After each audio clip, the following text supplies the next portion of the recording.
성도 여러분 안녕하십니까? 에스라의 나무 강단이 제공하는 성경의 각 책의 기별과 신학, 오늘은 28번째 시간으로 잠언의 기별과 신학 공부하겠습니다. 지난 시간까지 우리는 시편을 공부했고 오늘 시편에 이어서 잠언에 들어갑니다. 잠언의 표제는 히브리어로 좀 길어요. 미실레 실로모라는 말이 히브리 말로 솔로몬입니다. 솔로몬.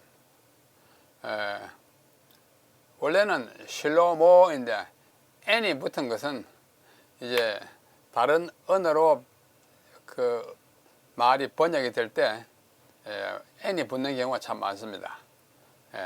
특별히 헬라화 할 때 우리 플라톤 그러지 않습니까? 그건 헬라어예요. 영어로는 플레이토 그렇습니다. 히브리어도 실로모인데 이제 헬라가 되면 솔로몬 같은 n이 붙어요. 하여튼 실로모, 그래 미실레이라는 말이 잠언이고 실로모, 솔로몬의 잠언이라는 뜻입니다. 솔로몬의 잠언. 이 미실레이는 마샬의 복수의 이제 구문격인데요. 마샬이 잠언이에요. 마샬이 원래 그 어근은 마샬이라고 하는 동사였습니다. 마샬은 지배하다 라는 뜻이에요. 그래서 지배하다에서 온 잠언이니까 지배하는 원칙 뭐 그런 뜻을 근원적으로 가지고 있던 것으로 보입니다. 영어로는 The Book of Proverbs. Proverbs가 뭐냐면 프로에다가 verba라고 하는 라틴어 어원을 가지고 있습니다. 이게 바로 격언 또는 잠언이라는 뜻의 그 단어가 proverb라고 합니다. 우리말로 잠언이라고 그러죠. 잠언이 뭐냐? 사람이 살아가는데 교훈이 되고 경계가 되는 짧은 말. 이 잠언할 때 잠자가 대죽 밑에 다 함자인데요. 이것은 대나무로 뾰족하게 만든 바늘, 돌침 같은 것을 하면 아주 침과 같이 딱 고정시키는 어떤 원칙 같은 말, 잠언, 경계가 되는 격언, 그런 의미를 가지고 있습니다. 자, 잠언이나 격언이나 거의 같은 말씀입니다. 이 잠언에 대하여 별명이 많이 있어요. 그 중에 하나는 short sentences drawn from long experience. 긴 경험에서 우러난 짧은 문장. 오래 살아가지고 짧게 딱 이렇게 묻고 드는 한마디 말. 격언 보통 그렇죠. 그 다음에 laws from heaven for life on earth.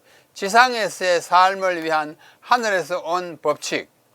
지상의 삶을 위해 하늘이 내린 법칙이라고 윌리엄 아노트라는 사람이 그가 쓴 책 이름이 그거예요. 잠언에 대한 연구를 말하면서 이렇게 지상의 삶을 위해 하늘이 내린 법칙. 또 지혜의 책, The Law of Wisdom. 지혜가 많아요. 어떻게 살아야 할지 가르치는 지혜가 많습니다.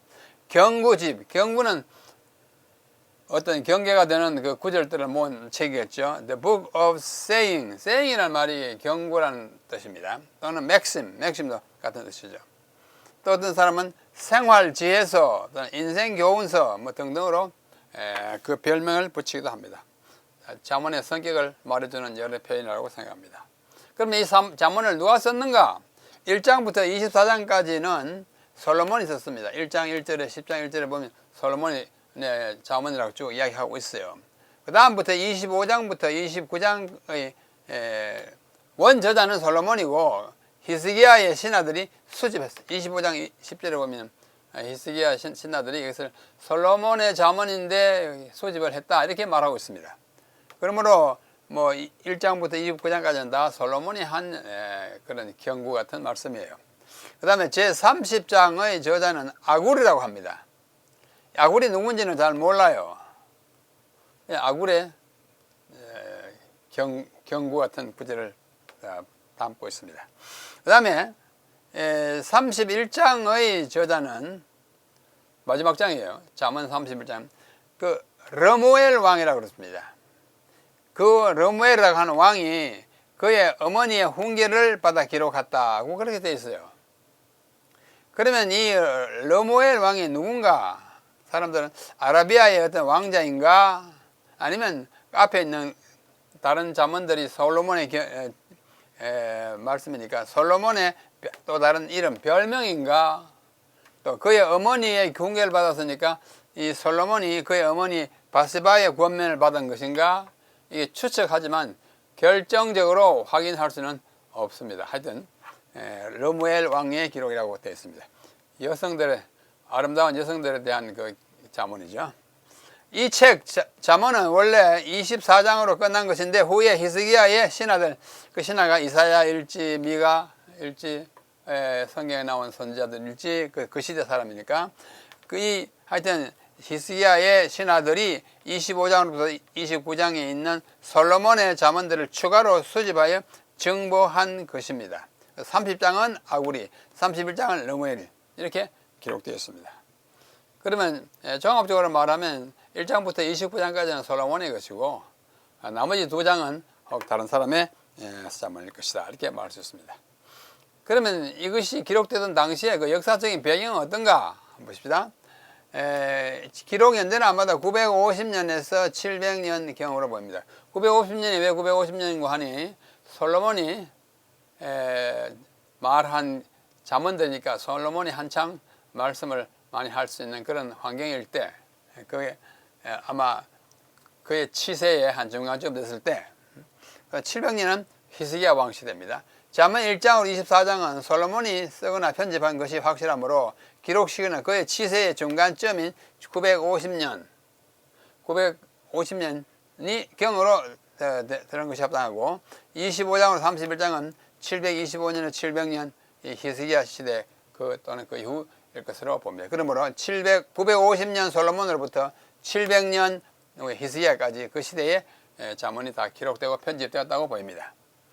그 다음에 그 당시에 종교적인 형편이 어떻게 되었느냐, 어떤 종교적 사회적 분위기 가운데서 이러한 잠언이 기록됐을까? 솔로몬 시대하고 히스기야 시대잖아요. 두 편집자 솔로몬과 히스기야의 배경에 비춰보면 잠언은 영적인 관심과 부흥이 고조되던 시기에 기록된 것으로 정됩니다. 왜? 뭐 아무리 살아도 뭐 이렇게 잡을 수도 없고 도무지 잘 안 될 때 그때가 아니고 우리가 더 잘 살아보자, 더 잘 살아고 또 더 지혜롭게 우리 하나님 앞에서 잘 살아보자라고 하는 그런 기분이 고조될 때에 이 잠언이 아마 효력이 있었지 않나 그렇게 생각하게 되는 것입니다. 솔로몬의 치세 초기에 하나님을 굉장히 잘 섬기고 경건하게 살았지 않습니까? 영적으로 헌신하는 것이 특징을 이루었고 히스기야 시세는 유다가 전반적인 우상 숭배로부터 각성이 되어가지고 숭배 그 후로 각성된 시대이기 때문에 우리 좀 잘 살아보자 이렇게 지혜를 담은 잠언들을 기록한 것으로 보입니다. 자, 잠언은 안락한 생활을 향유하기 위한 교훈이 아니고 여호와를 경외하면서 살아갈 수 있는 지혜를 가르치는 것이 그 목적으로 그 내용을 이루고 있습니다. 의 또는 의롭다라는 용어는 잠언에 40여 회 사용되었는데 이것은 시편 이외의 성경의 다른 어떤 책보다도 더 많이 사용한 것입니다. 의롭게 사는 것이 뭔가? 이거 지금 격려하기 위해서 잠언을 말씀한 거예요. 히스기야는 그의 백성에게 이 잠언을 강조했을 거예요. 히스기야 이제 그 신하들을 통해 가지고 잠언을 딱 만들었지 않습니까? 그러므로 만들어 놓고 뭐 하겠어요? 백성들에게 이렇게 살아라 라고 했을 거예요. 잠언 14장 34절 공의는 나라를 영화롭게 하고 죄는 백성을 욕되게 하느니라. 이런 것들을 아마 히스기야 왕이 자기 백성에게 나라도 세우고 개인의 삶도 세우기 위해서 공의는 나라를 영화롭게 하고 죄는 백성을 욕되게 하느니라 이런 교훈들을 말씀으로 아마 가르쳤을 것으로 우리는 상상할 수 있습니다. 자, 잠언의 목적이 뭘까? 잠언의 목적은 두 가지입니다. 잠언 1장 2절로 4절에 그것이 잘 나타나 있어요. 잠언 1장 2절로 4절 이거예요. 이는 이 잠언은 솔로몬의 잠언이라 해놓고 이는 2절이에요. 지혜와 훈계를 알게 하고 명철의 말씀을 깨닫게 하며 지혜롭게 공의롭게 정의롭게 정직하게 행할 일에 대하여 훈계를 받게 하며 이게 첫 번째 목적. 다시 말하면 뭐예요? 지혜와 훈계를 받아서 아주 올바르게 살도록 하기 위한 것이고, 이 잠언을 기록한 목적은. 둘째, 어리석은 자를 슬기롭게 하면 젊은 자에게 지식과 건신함을 주기 위한 것이니라. 좀 바보스럽게 사는 사람들, 그렇게 하지 마라, 이렇게 살아라 하고, 이렇게 견책하고 꾸짖기도 하고 격려해서 올바르게 살도록. 이 보통 사람들에게는 지혜와 훈계를 줘서 더 공의롭고 정직하고, 어리석은 사람을 위해서는 깨우쳐서 더 잘 살게 한다는 이중의 목적을 가진 것이 잠언입니다.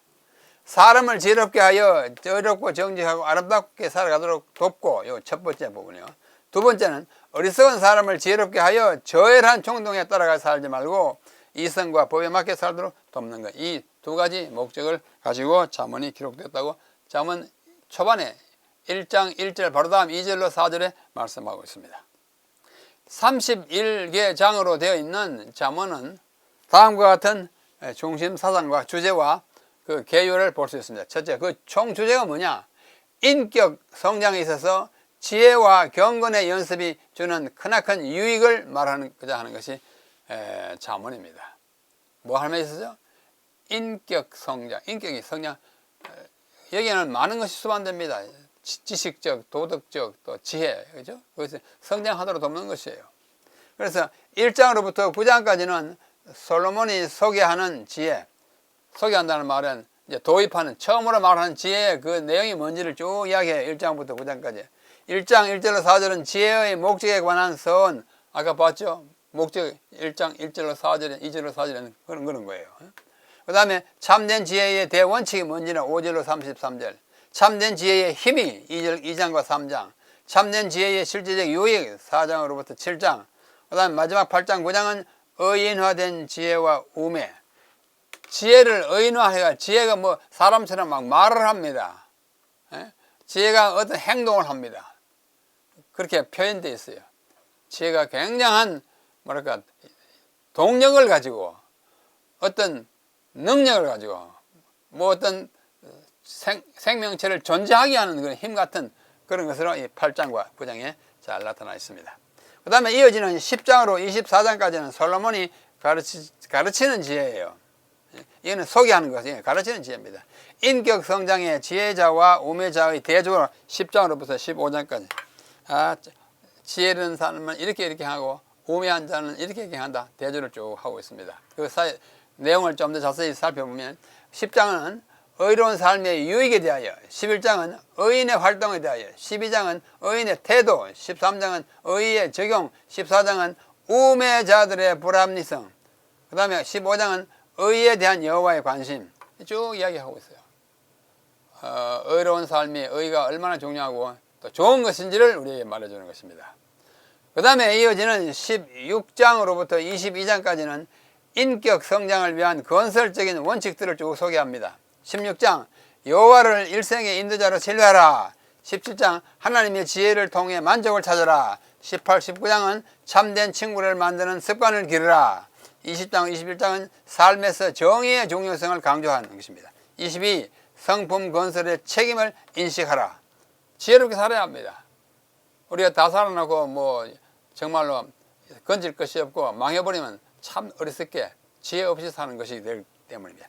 자, 이어서 22장 17절부터 24장 34절까지는 인격 성장에 관한 지혜자의 말씀이 계속되고 있어요. 앞에 있는 말씀을 좀 더 계속하고 있습니다.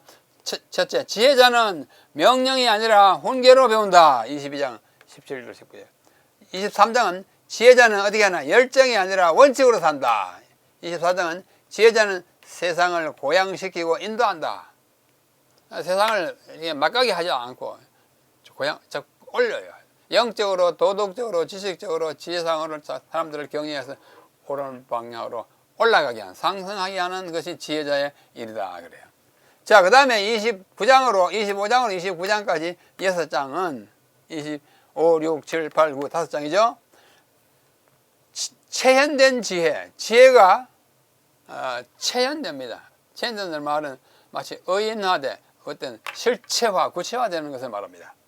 자, 신뢰를 지혜롭게 다루고, 그 다음에 우매자를 인식하는 방법, 지혜자를 성장시키는 방법, 의인이 누리는 실제적 유익, 우매자들의 잠재적 위험 등을 25, 6, 7, 8, 9에 하나씩 쭉 이야기하고 있습니다. 읽어보면 참 아주 실감이 나고 참 은혜롭고 참 좋습니다. 참 지혜로워지는 듯한 느낌을 가지게 됩니다. 그렇죠? 자, 마지막 두 장 30장과 31장은 예정되고 보충된 지혜예요. 예정된, 지혜롭게 살고 보면 이렇게 된다는 것을 예정한 신뢰를 부르는 아굴의 부성적 권면, 아굴이라는 사람의 아버지의 권면이에요. 하나님의 지혜를 추구하라는 것이 30장이고 31장 1절로 9절은 르모에라고 하는 그 왕이 그 어머니의 교회니까 모성적 권면, 이거는 부성적 아버지의 권면이고 지혜로서 다스리라고 하는 것입니다. 맨 마지막 31장 10절로 31절은 지혜로운 아내의 특징이에요.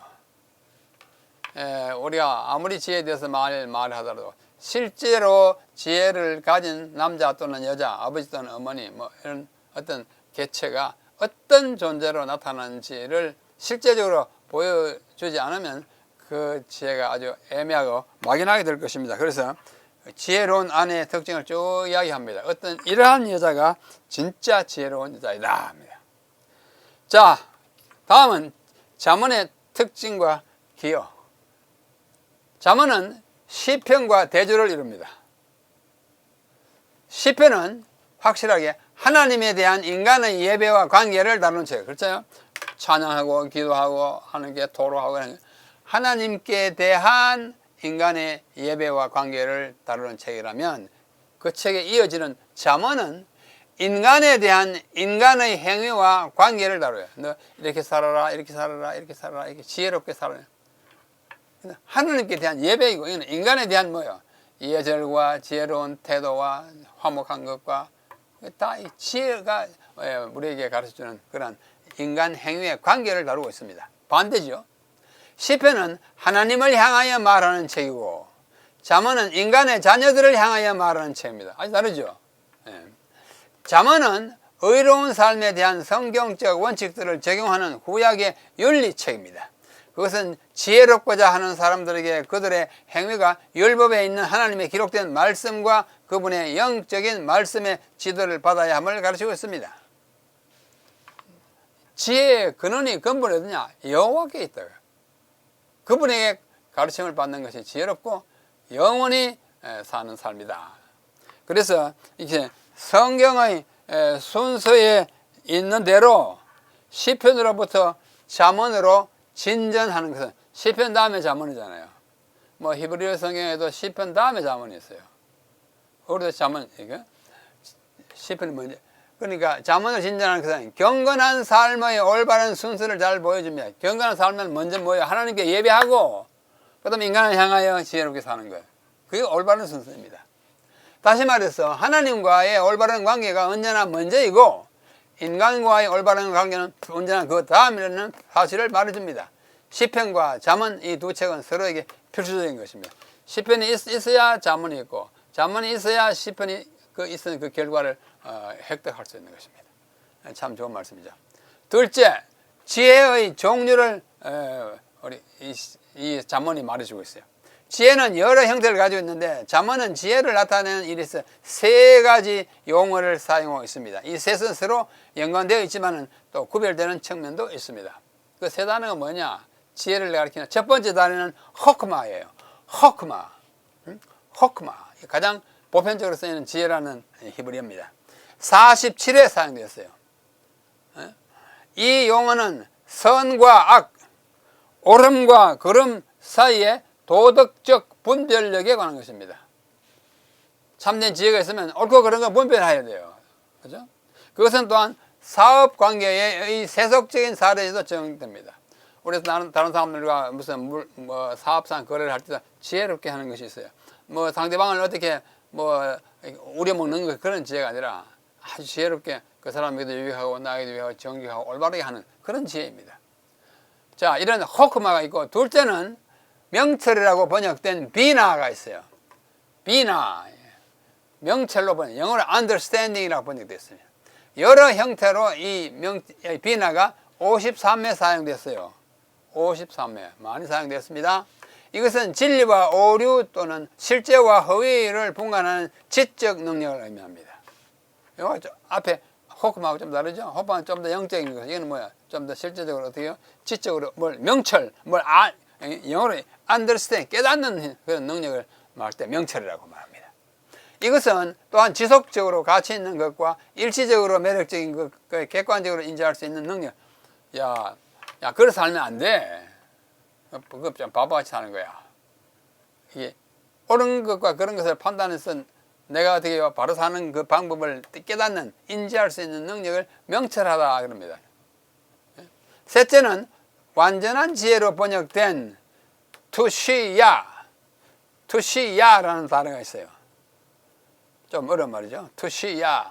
이건 영어로는 sound wisdom. 한 단어가 두 단어로서 만나요. 그래서 우리말 또 지혜는 지혜인데 그냥 또 지혜만 똑같은 단어가 아니니까 완전한 지혜. 이거는 건전한 지혜. 이렇게 번역되고 있어요. 이것은 오직 세 번만 사용되었는데 이 8장 14절은 참 지식이라고 번역했어요. 이 말은 동사 야샤는 올리다, 또 올바로 선다라는 동사에서 파생된 명사로서 하나님의 말씀을 오랫동안 진숙히 알므로써 개발된 진리에 대한 신령한 통찰력을 의미합니다. 깨닫는 거예요. 깊이 깨닫는 통찰력. 이런 것을 투시야라는 지혜라고 일컬어집니다. 그것은 일생을 하나님의 시선으로 본다든지 인생을 일생생활에서 하나님의 원칙들을 적용하는 능력을 말합니다. 하나님께서 어떻게 하실까 했다 분별력 있게 행동하는, 적용하는 것, 그런 지혜를 투시야라고 합니다. 그래서 잠언에서 지혜를 가리키는 위의 용어들은 실제적이고 효용 가치가 있는 지혜를 의미하지 단순히 지적인 지혜나 천재성을 가리키는 것이 아니다. 공부 잘하는 것도 사는 거 아니다 그거예요. 지적으로 IQ가 높다 해서 지혜 있는 그거 아니고, IQ가 아무리 높아도 하나님을 경외하지 않으면 빵점이에요. 자, 이 용어들은 열심히 일하고 신중하게 말하고 예모 있게 행동하고 훈련된 생활을 영위하는 일반적 덕성을 강조하는 것입니다. 하지만 그것들은 사람이 하나님과 그분의 율법에 대하여 하는 행위들에서 분명한 종교적 성격을 풍기는 것입니다. 왜? 하나님을 의식하고 사는 삶이기 때문에 그래요. 그것들은 진리와 도덕성으로 특징을 이루며 하나님과 인간에 대한 봉사를 강조해요. 야, 참 지혜 있다.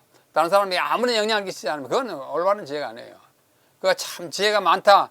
예배하지 않으면 그 진정한 지혜가 아니에요. 하나님께 정말 진정으로 예배하고 인간에 대하여 정말 지혜롭게 하는 그 지혜가 잠언이 말해주는 지혜인 것입니다. 자, 세 번째, 또 지혜가 세 종류 있지만은 우매자, 바보도 세 종류가 있어요. 우매자, 바보. 잠언에 지혜자와 대조되는 여러 종류의 우매자가 있으면 히브리어 원어로 달라요. 첫째는 패티라고 하는 우리말로 번역되기를 어리석은 자라 번역됐어요. 영어로는 simple one, 또 naive one, 천진한 친구, 좀 어리숙하고 어리석은 자로 번역했어요. 14번 사용됐습니다.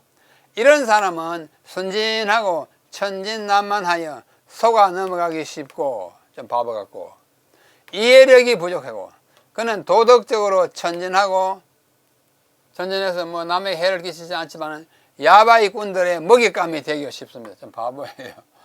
그런 사람 어리석은 자라 패티라고 했어요. 그건 도덕적으로 천진하고 그래요. 인생의 함정에 빠지지 않게 하기 위하여 이런 사람들에게는 교훈과 지혜가 필요합니다. 이 어리석은 자는 교훈이 필요해요. 지혜가 필요해요. 지혜가 모자라요. 이런 패티가 있고, 둘째 바보는 어떤 바보냐면 미련한 자라고 번역했어요. 어리석은 자, 미련한 자. 이거는 히브리 말로 에윌. 이거는 패티, 에윌 또는 크시라고도 해요. 크시하고 에윌 똑같이 좀 미련한 자로 번역됐습니다. 아마 구분하기 좀 어려운가 봐요. 미련한 자, 속맥인 자. 58회 사용됐습니다. 합쳐가지고 많이 사용되었죠. 이 두 가지의 미련한 자는 이 두 가지가 뭐예요? 이 두 가지 앞에는 에윌과 크시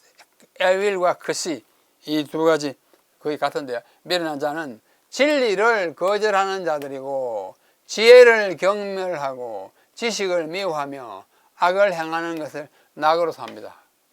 정말 천재를 모르고 그냥 혼자 좋다 그러고 사는 거예요. 좀 바보처럼 사는 거예요. 미련한 자예요.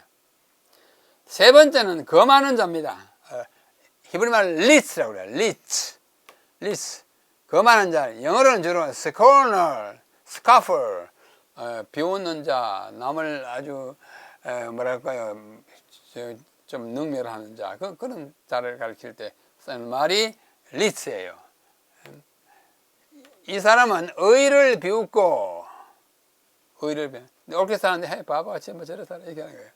그 다음에 모든 교정을 조소하면 너 고치라 그러면, 그의 무책임한 태만은 위에서 말한 다른 두 부류의 바보들보다도 한 걸음 더 나아간 사람.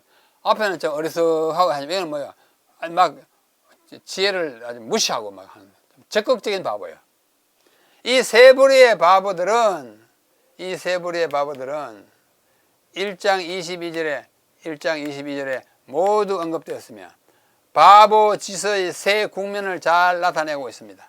이것은 지혜가 소리치면서 바보들을 부르는 장면에서 언급되어 있습니다. 자, 잠언 1장 20절 22절을 한번 보면 아주 재밌습니다. 이 세 가지 바보가 다 일컬어져 있어요. 자, 잠언 1장 20절로 22절. 지혜가 길거리에서 부르며, 지혜가 뭐 입이 있습니까? 이걸 의인화라고 그러죠. 히브리 문학의 특징 가운데요. 지혜가 마치 입이 있고 생각이 있어서 막 사람을 부르는 것처럼 그렇게 표현하는 거예요. 지혜의 그 적극적인 뭐랄까 영향력이라고 할 수 있겠죠. 지혜가 길거리에서 부르며 광장에서 소리를 높이며 시끄러운 길목에서 소리를 지르며 성문 어귀와 성중에서 그 소리를 발하여 말하기를. 지혜가 막 지금 말하는 거예요. 뭐라고요? 너희 어리석은 자들은 어리석음을 좋아하며 거만한 자들은 거만을 기뻐하며 미련한 자들은 지식을 미워하니 어느 때까지 하겠느냐? 라고 지혜가 소리를 치고 있어요. 재밌죠? 그래서 여기 어리석은 자 앞에 나왔죠. 거만한 자 바로 세 번째 나왔죠. 그다음 미련한 자 이제 두 번째 나왔죠. 이 세 종류의 어리석은 자들을 한 절에 1장 22절 한 절에 다 청해요. 뭐 우리식으로 하면 그야말로 바보 같은 너희들아, 이 미련한 너희들아, 거만한 너희들 다 모여, 다 어리석. 한마디로 말하면 지혜롭지 못한 자들이다 이거죠.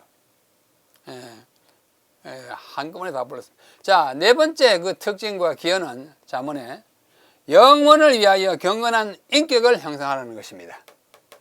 잠언은 경건한 삶의 기술을 익히는 삶에 있어서 실제적인 방법을 위한 경구들과 원칙들을 매장하고 있는 광산과도 같아요. 그 안에 파고 들어가면 좋은 거 많아요. 금이 막 나와요.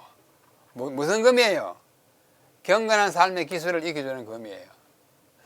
하지만 이 책의 중심 주제는 영혼을 위한 건강한 인격을 성장시키는 것임을 간과해서는 안 됩니다. 이 책에 담긴 모든 경구들과 잠언, 원칙들은 궁극적으로 이것을 목표로 하는 것이며 뭐예요? 경건한 삶을 목표로 하는 거예요. 읽고 잘 알고 좋다 그거로 끝나면 안 돼요. 생활의 변화를 일으켜주는 것입니다. 성경 전체의 중심 주제도 바로 이것입니다. 성경을 우리에게 왜 주었어요? 올바르게 지혜롭게 하나님을 아는 사람이라고 하는 거지 않습니까? 이 짧은 인생을 잘 살아라 지혜롭게 허랑방탕하지 말고. 이 책은 신자들로 하여금 하나님과 함께 일하는 자, 고린도후서 6장을 찔러보면 workers together with him, 그분 하나님과 함께 일하는 동역자가 되도록 돕는 매뉴얼이에요. 어떻게 하나님과 같이 사느냐? 하나님 시킨 대로 사는 게 그분의 지혜대로 사는 거예요. 그분을 이 모든 지혜의 근원으로 삼아야 돼요. 모든 지식의 출발점으로 살아야 돼요. 이것은 베드로후서 3장 1장 3절로 11절에 있는 베드로의 사닥다리와도 같습니다. 신약에 이것은 신약적 관점에서 이 과정 뭐예요? 베드로전서 1장 3절로 11절. 너희 믿음의 덕의 지식을, 지식의 절제를, 절제의 경건을, 형제 우애 뭐요? 사랑을 따라. 점점 더 나아가는 우리 그리스도인 삶의 또는 인격의 성장 과정을 함께 이렇게 사다리로 보여주는 그 과정을 잠언이 담고 있다고요. 점점 하나님께 이르러가라. 또 인간관계에서도 점점 성숙해서 아름답게 살아가라. 이것이 하나님의 뜻이요 온전한 지혜이다. 이걸 가르쳐주는 것이 잠언입니다. 자, 다섯 번째, 탁월한 아내의 고전적 모습을 보여줍니다. 맨 마지막 장에 있어요. 덕성 있는 아내를 칭송하는 마지막 시편 아니요, 잠언 31장 10절로 31절 맨 마지막이에요. 이 구절은 그것의 문학적 구조와 그 내용에 있어서 탁월함을 보여줍니다. 아주 참 잘 기록된 거예요. 우리말 번역도 참 잘 되어 있습니다. 22절로 된 10절로 31절이니까 22개 절로 된 이 시의 구조는 히브리어 알파벳 22자로서 순서대로 각 절의 처음 단어의 글자를 하는 두음으로 되어 있습니다. 22절 히브리어 알파벳이 알렙, 베트, 기멜, 달렛, 헤이, 와우 끝에 신, 레스, 신, 타우 22자예요. 그래서 각각 한 글자씩을 그 절의 첫 글자를 해가지고 22절로 있는 소위 두음법의 어크로스틱 이 합체라고 했죠. 이 합체입니다. 이것은 매우 아름다운 구조를 이루고 있을 뿐만 아니라 히브리인들이 암기하기에도 도움을 주는 거예요. 왜냐하면 알렙 다음에는 베이스 시작하고 그 다음에 기멜 달렛으로 시작하니까 우리처럼 하면 가로 시작하고 2절은 나로 시작하고 다라 이렇게 해서 외우기가 참 쉬워요. 외우는데 참 도움이 됩니다. 그 다음에 이 시의 내용인 가장 탁월한 아내의 모습과 성품을 반영하는 것으로 이해됩니다. 아주 아름다운 시입니다. 그렇죠? 어떤 의미에 있어서 이 덕성 있는 여자는 이 책 전체를 통하여 특히 9장 1절로 12절에서 극구 칭송된 지혜를 의인화한 것이기도 합니다. 지혜가 어떠냐? 지혜를 온전히 가진 사람은 지혜 자체는 이런 것이다. 이 아름다운 여성의 모습과 같다. 이렇게 말할 수 있는 것입니다. 여러 번 언급된 어리석은 여자, 악한 여자, 다투는 여자, 부도덕한 여자 그게 나와요. 이 지혜로운 여자에 반대되는 개념으로서 이런 여자 등은 젊은이들에게 저열한 정욕의 명령에 굴복하지 않도록 경고하기 위하여 언급돼요. 이렇게 어리석은 여자가 되면 안 된다. 악한 여자도 부도덕한 여자도 다투는 여자 되지 마라. 현숙한 여인이 되라. 지혜 있는 여자가 되어라 하는 것입니다. 그러나 이러한 경우들로 인하여 사람들은 여자들을 일반적으로 남자들보다 도덕적으로 열등하다고 추론하지 않도록 하기 위해 이 책은 여러 번에 걸쳐서 덕성 있는 아내를 칭송하고 있습니다. 칭송하고 있어요. 다른 데서 칭송 많이 했어요.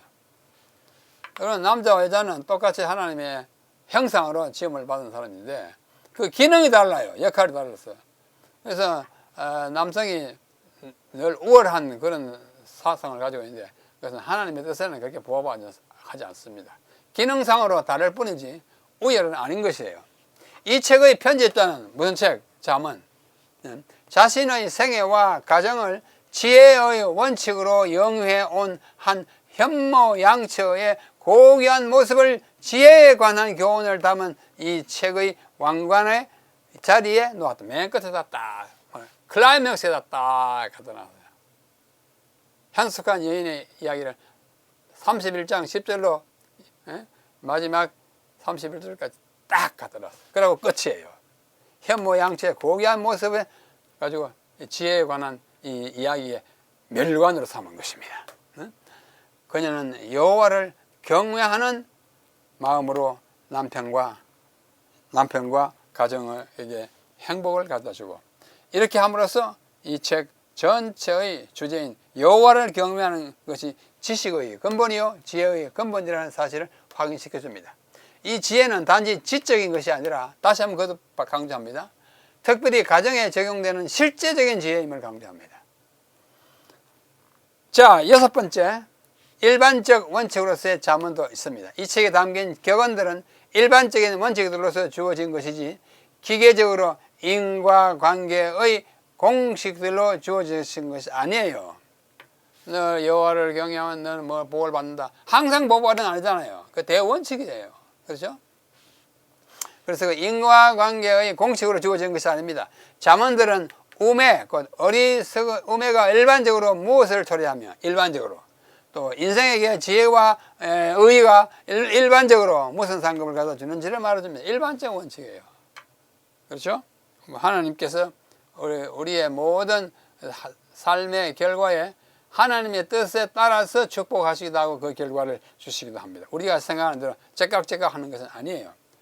한편으로 원칙들은 신축성이 없지만 그것들을 보편적으로 적용함에 있어서는 때때로 예외가 있을 수 있습니다. 예를 들면 원칙은 딱딱딱 하는 거지만도 딱 그렇진 않아요. 지혜자와 의인은 장수하고 평화를 누리고 가득한 곡간을 가지고 단잠을 잔다고 약속을 받았으나 그 결과가 언제나 예외 없이 이르러온 것은 아니에요. 아무리 어렵게 살아도 어떻게 해요? 요절할 수 있어요. 장수 못할 수가 있어요. 또 어렵게 살수록 가난하게 살 수도 있어요. 대원칙을 말하는 거지 모든 사람이 계속 딱 이렇게 된다 어떤 그런 원칙은 아닌 것입니다. 하나님께서는 의인들에게 약속하신 축복들을 더 큰 목적을 이루기 위하여 유보하거나 연기하기도 합니다. 다시 읽습니다. 하나님께서는 어떻게 해요? 의인들에게 약속하신 축복 있잖아. 이런 것들을 더 큰 목적을 이루기 위하여 유보하거나 연기하기도 합니다. 하나님 뜻이에요. 그러므로 히브리서 11장에 언급된 여러 선교자들과 의인들의 경우에서 보듯이 의인들에게 약속된 축복들을 항상 즉각적으로 주어지는 것이 아님을 깨달아야 합니다. 그 믿음으로 사는 사람들이 많이 희생되지 않았습니까? 그런 어떤 원칙적으로 하면 믿음으로 살면 희생 안 돼야 되죠. 그러나 하나님의 다른 뜻을 이루기 위해서 이렇게 유보되기도 한다는 것입니다. 즉각적인 인과관계가 아니라 하나님의 뜻과 계획에 따라 모든 선행과 의로운 행위들이 보상을 받게 된다는 사실을 미리 아는 것은 중요합니다. 결과적으로는 다 복을 받아요. 그러나 이 시간 속에 살면서 다 그렇게 즉각적으로 받지 않는다는 사실을 우리는 기억해야 한다고 말하는 것입니다. 자, 7번째, 잠언에 있는 그리스도의 흔적을 살펴보겠습니다. 잠언에 그리스도가 있을까요? 없을까요? 예? 잠언에는 그리스도가 직접적으로 예언되거나 표상되지 않았습니다. 그러나 이 책의 주제인 지혜는 영락없이 창조의 실제적인 주체인 그리스도를 가리키는 것이 확실합니다. 제8장으로 9장에서 지혜는 만물을 창조하고 유지하고 명령하고 지휘합니다. 지혜가 지휘해요. 그건 누굴까요? 예수님이죠. 만물을 창조하고 지휘하는 분. 더욱이 신약에서 그리스도는 하나님의 지혜, 고린도전서를 일컬어졌고 그 안에 지혜와 지식의 모든 보화가 감춰져 있습니다. 골로새 2장. 예수님 안에. 그러면 지혜의 화신이에요. 이렇게 말씀드렸습니다. 특히 잠언 8장 22절로 31절에 나열된 지혜의 활동과 능력과 특성들은 그것이 그리스도를 가리키는 것이 확실합니다. 잠언에 예수님이 나타나 있어요. 뭐로? 지혜로 나타났어요. 자, 잠언 8장. 아주 유명한 장이죠. 22절. 여호와께서 그 조화의 시작과 태초에 일하시기 전에 나를 가지셨으면, 나가 누구예요? 지혜예요. 그때 가지셨으면 누굴까요? 예수님이에요. 그렇죠? 만세 전부터, 태초부터, 땅이 생기기 전부터 내가 세움을 받았다. 예수님 세움 그렇잖아요. 아직 바다가 생기기 아니하였고 큰 샘이 있기 전에 내가 이미 났으며 산이 세워지기 전에 언덕이 생기기 전에 내가 이미 났으며 하나님이 아직 땅도 들도 세상 진토의 근원도 짓지 아니하였을 때 내가 이미 있었다고요. 영원 전에 누구예요? 예수님이에요. 그가 하늘을 지으시며 궁창을 해면에 두르실 때에 내가 거기 있었고 나도 창조와 같이 거들었다고요. 지혜가 거들었는데 그 지혜가 예수님이에요. 그가 위로 구름 하늘을 견고하게 하시며 바다의 샘들을 힘있게 하시며 바다의 한계를 정하여 물이 명령을 거스르지 못하게 하시며 또 땅의 기초를 정하실 그때에 내가 그 곁에 있어서 창조자가 되어 보십시오. 누굴까요? 예수님이야. 예수님은 지혜로 나타나는 거예요. 지혜. 끝에 지혜를 말하고 창조자가 되어 날마다 그의 기뻐하신 바가 되었으며 항상 그 앞에서 즐거워하였으며 사람이 거처할 땅에서 즐거워하며 인자들을 기뻐하였느니라. 창조주 하나님이 아니면 지용될 수 없는 말을 지혜에 대하여 말하는데 잠언에 나타난 이 지혜는 예수님의 또 다른 한 표현이라고 할 수가 있는 것입니다. 자, 8번째, 잠언의 윤리적 화제가 여러 개 있어요. 잠언에는 다양한 윤리적 주제가 포함되어 이와 같은 윤리적 원칙들의 다수는 구약과 신약의 설화 부분에 예시되어 있습니다. 자, 보면 아래는 잠언에 포함된 윤리적 첫째, 나쁜 동아리와 그 영향. 나쁜 사람들 어울리면 나쁘다고요. 이쪽 이거 하나의 윤리적 과제입니다. 둘째, 다투면 어떤 일이 생기는지 쭉 이야기하고 있습니다. 여러분 이야기. 훈역과 그 결과, 훈역을 잘 따르면 또 어떻게 된다. 여호와를 경외해야 한다는 거 쭉 이야기합니다. 효도, 부모를 공경해야 한다는 걸 쭉 이야기합니다. 우매자를 인지하여, 바보가 어떤 사람이 바보인지 알아야 돼요. 하나님의 전지하심을 하나님이 어떤 분인지 알아야 합니다. 알아야 한다고 이야기합니다. 그 다음에 선한 성품의 가치가 뭔지를 쭉 이야기합니다. 위선적인 신앙이 얼마나 나쁜지를, 부절제와 그것의 위험을 쭉 이야기합니다. 관대함에 대하여 쭉 이야기하고, 방탕, 부도덕에 대하여 쭉 이야기하고 있어요. 이런 것들이 윤리적 주제로서 잠언에 담겨 있는 사상들입니다. 자, 잠언의 기본이 뭘까요? 세 문단으로 나눕니다. 핵심 주제는 여호와를 경외하라. 여호와를 경외하는 것이 지식의 근본이요 지혜의 근본이요 1장 7절 9장 10절입니다. 경외는 단순한 두려움이 아니라 하나님을 존중하고 그분의 뜻을 따르는 것을 의미합니다.